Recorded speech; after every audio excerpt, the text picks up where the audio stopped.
이 사연을 보면 상대방이 딱 잘라서 얘기를 한 것 같거든요. 주말에만 만나고 평일에는 쉴 거야. 이 의사를 확실하게 밝힌 것 같은데, 이건 무슨 뜻이냐면 일단 이 사람이 가지고 있는 연애 가치관 자체가 평일에는 내가 일을 하기 때문에 힘들기 때문에 쉬어야 한다. 대신 주말에는 확실하게 너를 만나서 시간을 보낼게. 이런 가치관이 확실한 것 같은데, 여기서 제일 중요한 게 뭐냐면 이렇게 상황이 만들어지면 이 사람을 만날 시간은 주말밖에 없다는 거잖아요. 주말에 이 사람을 만났을 때 본인이 만족스러운지를 체크를 해야 돼요. 어찌됐건 간에 평일에는 이 사람이 쉬고 싶다니까 이 사람이 쉴 수 있는 시간을 만들어줬잖아요. 그러면은 주말에는 본인한테 집중을 해야 되고, 본인한테 집중을 했으면 본인 또한 이 사람과 주말을 보내는 이 시간이 굉장히 만족스럽겠죠. 근데 이 사람이랑 주말을 같이 보냈는데 그렇게 만족스럽지 않아. 귀찮아 하는 것 같고, 나와 하고 있는 데이트들을 빨리 끝내고 집에 가고 싶어 한다. 이런 느낌이 들면 저는 연애를 안 하는 게 맞다고 생각을 하고요. 그게 아니라 주말이 만족스럽다고 하면 우리 사연자분이 그걸 이해할 수 있으면 계속 만나도 괜찮다고 생각을 합니다.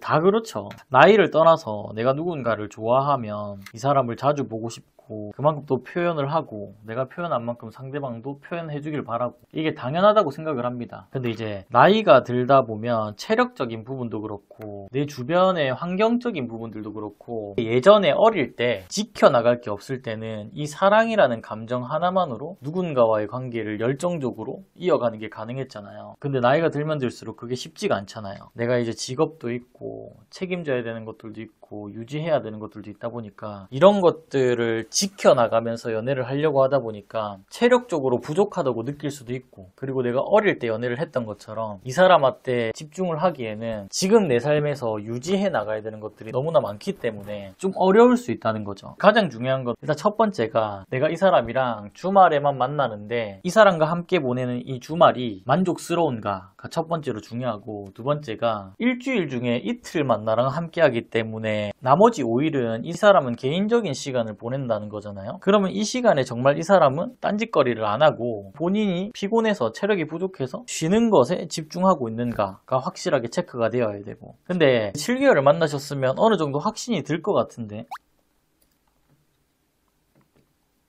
이 사람이랑 이틀밖에 만나지 못해도 이 사람이 나에 대한 감정이 줄어들었다거나 변했다라는 느낌을 받지 않으셨으면은 오히려 이렇게 만나는 게 두 사람이 관계를 건강하게 이어가는 데 도움이 될 수 있습니다. 본인이 제일 잘 알고 있는 거죠. 나는 일주일 내내 이 사람한테 몰입하는 것보다 이틀만 몰입하는 게 내 연애 가치관에서는 더 이 사람한테 효율적으로 집중할 수 있고 누군가를 건강하게 만날 수 있는 하나의 방법일 수도 있죠. 그 사람 입장에서. 우리 사연자분은 매일매일 만나고 싶으신 거예요? 그러면 이제 결혼을 해야 되지 않겠습니까? 우리 사연자분이 두 사람이 만나는 그 이틀을 불행하다고 얘기를 하시지 않아서 뭔가 이 사연을 마냥 부정적으로 생각을 안 하게 되네요. 제일 베스트는 어차피 이 사람의 가치관이 확실하고 이 사람의 가치관이 변하지 않을 것 같고 이 사람이 나한테 맞춰주는 게 쉽지 않을 것 같다 싶으면 나에게 주어진 이 5일이라는 시간을 이 사람한테 집중하지 않도록, 이 사람한테 너무 집착하지 않도록 내 삶에서 중요한 무언가를 만드는 게 가장 쉬운 방법이긴 하죠. 이 시간을 마냥 이 사람을 생각하고 그리워하는 데 사용하는 것보다는 어차피 못 만나고 어차피 나 혼자 지내야 되는 시간인데 오로지 나를 위해서 나 역시 이 사람을 신경 쓰지 않고 집중할 수 있는 무언가를 만들어 놓으면 두 분이 이런 걸로 다투지도 않을 뿐더러 서로가 관계를 이어가는데 더 건강하게 만날 것 같네요.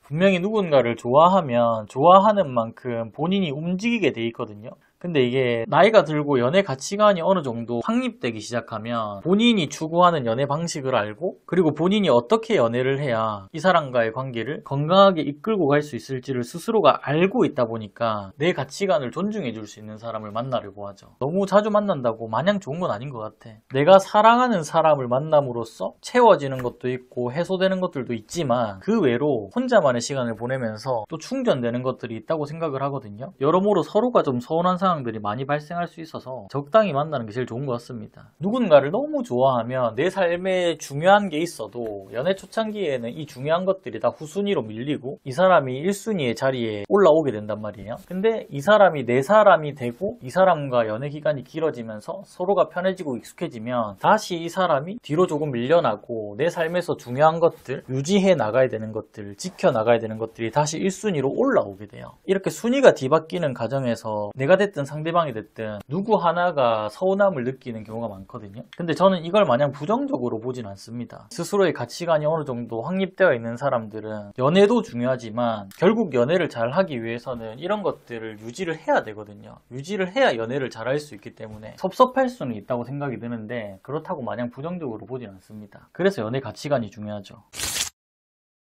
누구는 그렇게 얘기를 할 것 같아. 우리 사연자분의 사연을 들었을 때 일주일 내내 보고 싶을 정도로 니를 안 좋아하는 거 아니야? 이렇게 얘기를 할 수 있다고 생각을 하거든요. 근데 저는 그건 아닌 것 같아요. 왜냐면 여기에 대한 결정적인 증거가 일주일에 이틀밖에 못 만나는데 이 이틀을 우리 사연자분이 매우 만족하고 있기 때문에 스스로가 행복하다고 느끼고 이 사람이 나를 사랑하는 걸 느끼고 계시기 때문에 저는 이렇게 부정적으로 바라보지 않는 거예요. 만약에 이 함께 있는 이틀의 시간을 보낼 때도 뭔가 이 사람이 저를 귀찮아하고 빨리 데이트를 끝내고 집에 가고 싶어 해요. 이런 식으로 얘기를 했으면 저 역시도 만나시는 상대방이 딱 그 정도만 좋아하시는 것 같습니다 라고 얘기를 할 텐데 그게 아닌 것 같아서 사연자분은 조금 더 욕심을 내고 싶은 거지. 일주일에 이틀 만나는데 너무 행복해. 너무 만족스러워. 근데 하루만 더 만나면 더 좋지 않을까? 더 행복하지 않을까? 근데 어쩌면 그 사람의 입장에서는 일주일에 이틀만 만나기 때문에 본인을 그렇게 행복하고 만족스럽게 만들어줄 수 있는 걸지도 모릅니다. 사람은 내가 행복한 순간이 있으면 이 순간이 길었으면 좋겠고 오랫동안 유지가 됐으면 좋겠다고 생각을 하잖아요. 이런 것처럼 우리 사연자분도 그 사람이랑 이틀을 보낼 때 이 사람이 나를 너무 행복하게 만들어주고 확신도 주고 사랑받는다는 걸 느끼게 해주니까 이게 더더욱 길게 지속되고 싶은 마음이 크신가 봅니다. 연인관계에서도 적용이 될지 모르겠는데 이 행복이라는 순간이 찾아왔을 때 이걸 계속 억지로 내 곁에 두려고 하면 이 행복은 금세 달아나는 것 같아요. 이 행복이라는 감정은 되게 자연스럽게 찾아온다고 생각하거든요. 그래서 어쩌면 우리 사연자분도 지금 충분히 그 사람과 연애를 하면서 행복을 느끼고 만끽하고 계신 것 같은데 무리한 요구를 하면 기존에 느끼고 있던 행복도 사라질 수 있으니까 조금은 조심스러울 필요가 있는 것 같습니다.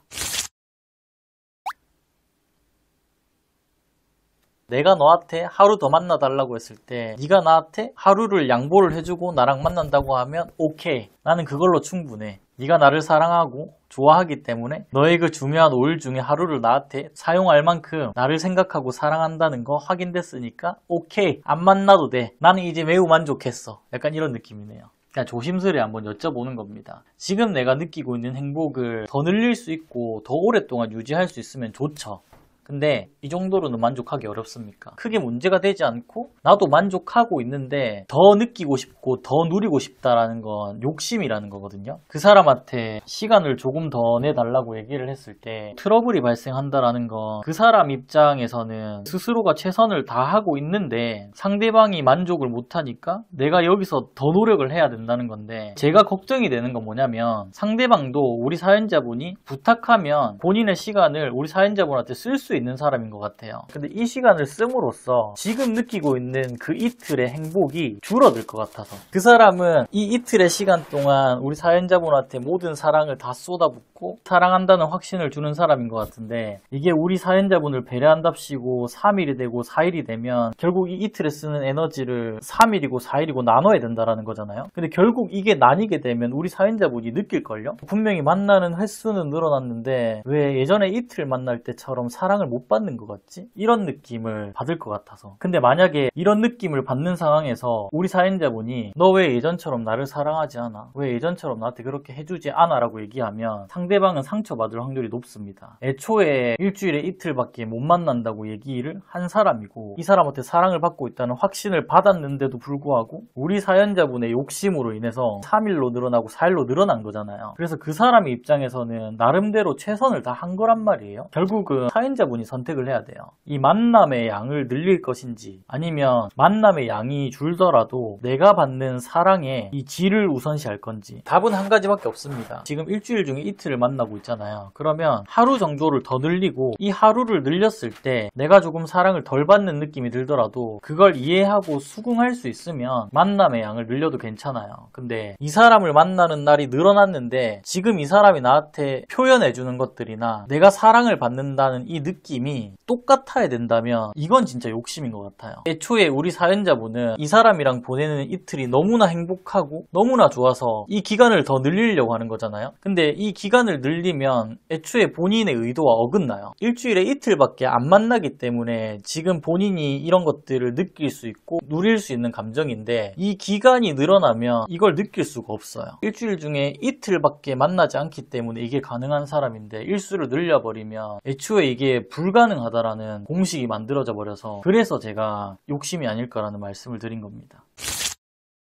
제가 항상 얘기하지 않습니까? 내가 누군가를 통해서 바뀌고 누군가가 나를 통해서 바뀔 수 있는 시기는 연애 초반밖에 없습니다. 연애 초창기 때만큼은 서로가 서로에 대한 마음이 크고 단점들은 다 숨기고 서로한테 좋은 모습만 보여주려고 하는 시기다 보니까, 이 시기 때만큼은 이 사람이 나한테 요구하는 게 내 가치관에 맞지 않더라도 이걸 한 번쯤은 맞춰보려고 하거든요. 평소 같으면 절대 하지 않는 그런 행동임에도 이 사람이 그걸 원한다고 하면 한 번쯤은 이걸 해봅니다. 근데 연애를 오래 해보신 분들은 다들 아시겠지만, 누군가를 오래 만나다 보면 서로가 편해지고 익숙해지기 때문에 내가 이 사람과 더 잘 만나기 위해서 어떠한 노력을 잘 안 하잖아요. 충분히 우리 두 사람은 가깝고 오래 만났고 안정감이 있기 때문에 굳이 이 관계를 더 잘 만나기 위해서 어떠한 노력의 필요성도 못 느끼고 노력을 하지도 않는다는 거죠. 이런 시기에 상대방한테 무언가를 바꿔달라고 요구하면 이 사람은 안 바뀔 확률이 굉장히 높습니다. 이 사람이 지금 이 모습을 갖게 된 건 두 사람이 앞에 연애 기간이 있고 이 기간을 그렇게 만나왔기 때문에 지금의 이 사람이 있는 거거든요. 근데 이런 사람한테 덜컥 야, 지금 네가 하는 행동 마음에 안 드니까 이렇게 바꿔줬으면 좋겠어 라고 얘기를 해도 이 사람은 되게 당황할 겁니다. 아니, 이렇게 오랜 시간을 만나면서 내 행동에 대해서 아무런 지적도 하지 않았으면서 이제 와서 이걸 나한테 바꾸라고 한다고? 나는 못 바꿔라고 얘기를 할 확률이 굉장히 높습니다. 조금 쉬운 예로, 평생을 오른손으로 젓가락질을 해온 사람한테 너 오늘부터 왼손으로 젓가락질을 해 라고 말하는 것과 비슷한 맥락이라고 생각을 합니다. 굳이 왼손으로 젓가락질을 하지 않아도 오른손으로 젓가락질을 잘 하고 있고 아무런 문제 없이 살아왔는데 갑자기 왼손으로 젓가락질을 하라고 하니까 당황스러운 거죠.